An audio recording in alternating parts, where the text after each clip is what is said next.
In today's video, I'm going to teach you how to export WPForms entries. If you need to download your form submissions so you can review them, share them with your team, or organize them in a spreadsheet, WPForms makes that process very straightforward inside WordPress.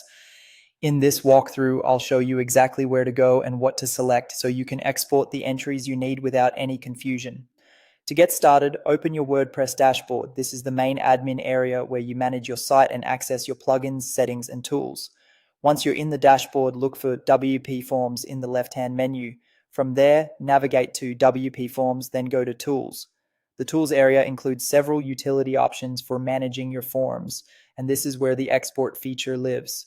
After you open Tools, click on the Export tab, then within that section, choose the Entries sub-tab. This is the specific area designed for exporting form submission data rather than forms themselves or other settings.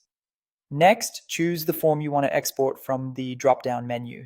This is an important step because WP Forms lets you export entries form by form, so you'll want to make sure you select the correct one before moving forward.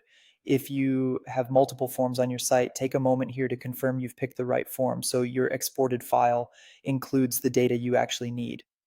Once the form is selected, you'll see options to customize the export. You can uncheck any form fields you want to leave out of the file. This is useful if there are fields you don't need for reporting or if you want to keep the export cleaner and easier to read. You can also choose extra metadata to include. Metadata may give you additional context about each entry, depending on what information you want to analyze later. After you've made your selections, click the Download Export File button. WP Forms will generate the export file for you, and it will download to your computer. From there, you can open the file in Excel or Google Sheets, which makes it much easier to sort, filter, review, or share the submission data. As a quick tip, it's a good idea to review your selected fields before downloading, especially if you're sending the file to someone else. That helps make sure the export contains only the information you want included and is as useful as possible right away. And that's how to export WP Forms entries from WordPress.